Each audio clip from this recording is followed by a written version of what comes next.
Welcome to another edition of the Hoop Scoop. I'm Jarret Johnson. I'm joined by the mighty Joe Yeager. Mighty Joe, man, what a time to be a Red Raider, right? I mean, man, Texas Tech basketball, this is it. It's March Madness. The Red Raiders won their opening game, their first round game against Utah State.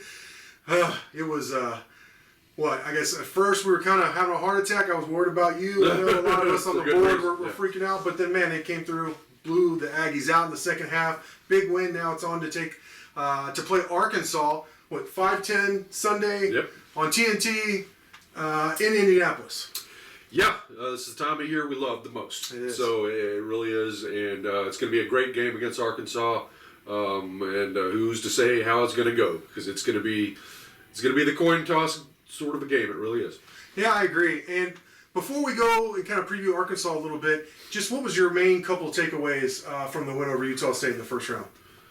Well, you hope that from here on out they play like they did in the second half versus the first half. I mean, it was clearly a game where Tech played two different games effectively. Yeah. They did not find their sea legs until the second half.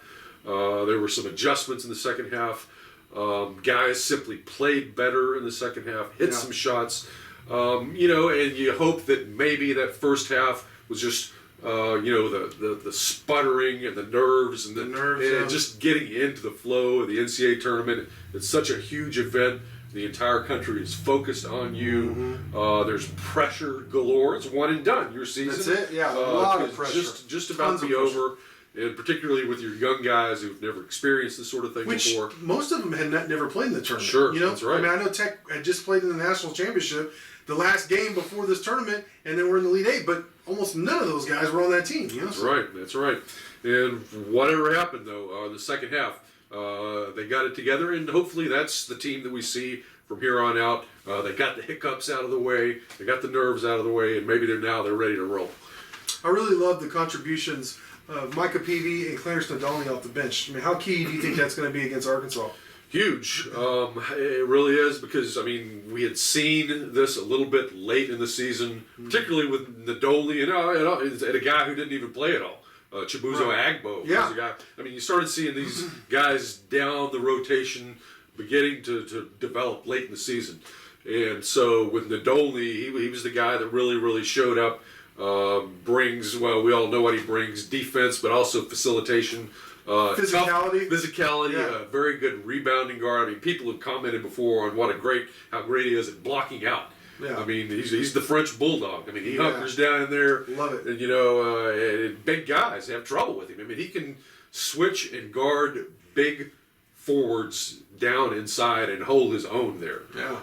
So that's, he's bringing more to the table. He's more and more confident and comfortable. And his future really looks bright, and he's, as long as Tech goes in this tournament, it looks like he's going to be a major factor. Peavy is a guy his upside is tremendous.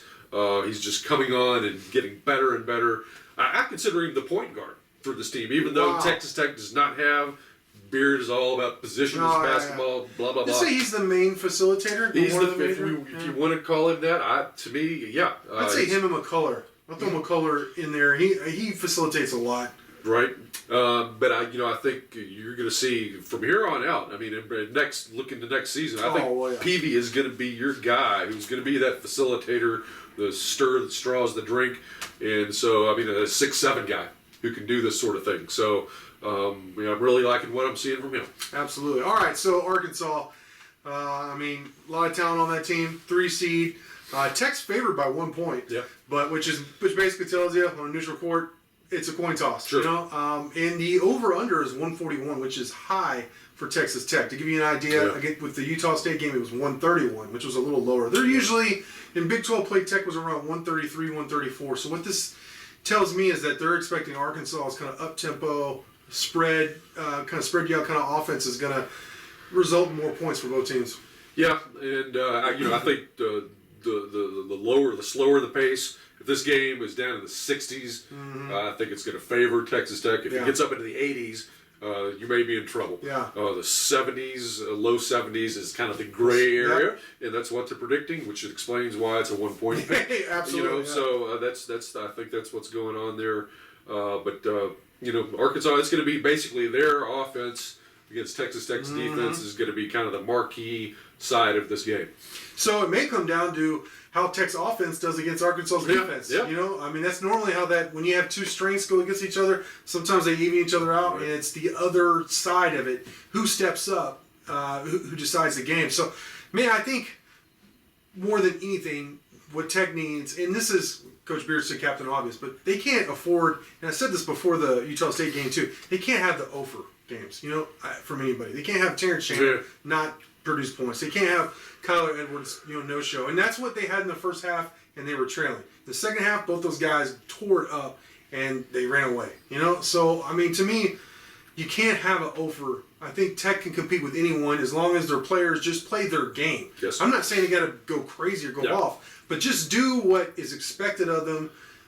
Play their game, and Tech with their defense is going to have a shot against anybody. Right.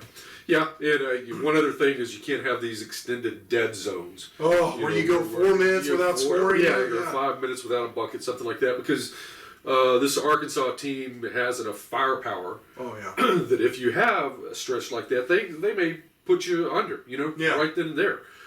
So in addition to having everybody play a good, solid basketball game, you're going to need to play consistently during the game and keep yourself right there in the picture. I just don't see either team getting anything like a blowout on this thing. Yeah. Even though Tech doesn't. No, that's not Tech's modus operandi. No. It's going to be a close game. We're all going to come close to stroking out and having a heart attack. That's just the way it is. But hopefully they prevail, and then we'll see what happens moving on. As Coach Beard always says, survive in advance. So we're going to be there covering, or at least we're going to be watching. Of course, we're going to be here. We're going to produce tons of content, but between now and the game, and of course after. Mighty Joe, I can't wait. Great stuff from you as always. Thank you. Thank y'all for watching, and until next time.